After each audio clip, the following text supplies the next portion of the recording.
السلام علیکم میرے محترم بھائیوں، دوستوں، بزرگوں، امید ہے کہ آپ سب خیریت سے ہوں گے۔ آج ہم فضائل قرآن میں سے حدیث شریف پڑھیں گے۔ تمام دوست احباب درود شریف پڑھ لیں۔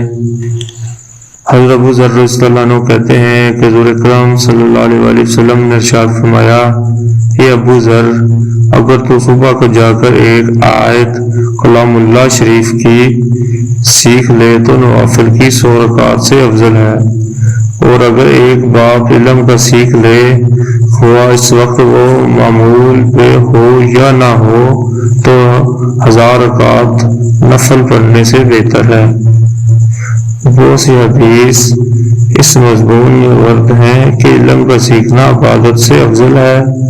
فضائل علم میں جس قدر روایات ورد ہوئی ہیں ان کا احاطہ بالمخصوص اس مختصر رسالے میں دشوار ہے۔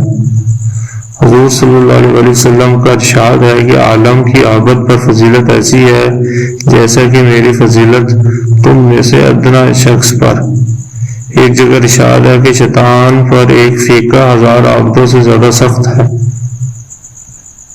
ایک دوسری حدیث ہے، حضرت ابو ہریرہ رضی اللہ عنہ نے حضور اکرم صلی اللہ علیہ وسلم سے نقل کیا ہے کہ جو شخص 10 آیاتوں کی تلاوت کسی رات میں کرے وہ اس رات میں غافلین سے شمار نہیں ہوگا۔ 10 آیات کی تلاوت سے جس کے پڑھنے میں چند منٹ صرف ہوتے ہیں تمام رات کی غفلت سے نکل جاتا ہے۔ اس سے بڑھ کر اور کیا فضیلت ہوگی۔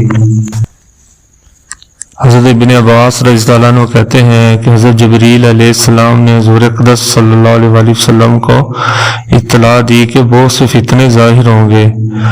حضور نے دریافت فرمایا کہ ان سے خلاصی کی کیا صورت ہے؟ انہوں نے کہا کہ قرآن شریف۔ کتاب اللہ پر عمل بھی فتنوں سے بچنے کا کفیل ہے، اور اس کی تلاوت کی برکت بھی فتنوں سے خلاصی کا سبب ہے۔ جس گھر میں کلام پاک کی تلاوت کی جاتی ہے سکینہ اور رحمت اس گھر میں نازل ہوتی ہے، شیاطین اس گھر سے نکل جاتے ہیں۔ فتنوں سے مراد خروج دجال اور فتنہ تاتار وغیرہ علماء نے بتائے ہیں۔ حضرت علی کرم اللہ وجہہ سے بھی ایک طویل روایت میں حدیث بالا کا مضمون ورد ہوا ہے کہ حضرت علی رضی اللہ عنہ کی روایت میں ورد ہے کہ حضرت یحییٰ علیہ السلام نے بنی اسرائیل سے کہا کہ حق تعالی شانو تم کو اپنے کلام کے پڑھنے کا حکم فرماتا ہے، اور اس کی مثال ایسی ہے کہ جیسے کوئی قوم اپنے قلعے میں محفوظ ہو اور اس کی طرف کوئی دشمن متوجہ ہو کہ جس جانب سے بھی وہ حملہ کرنا چاہے، اس جانب میں اللہ کے کلام کو اس کا محافظ پاوے گا اور وہ اس دشمن کو دفع کر دے گا۔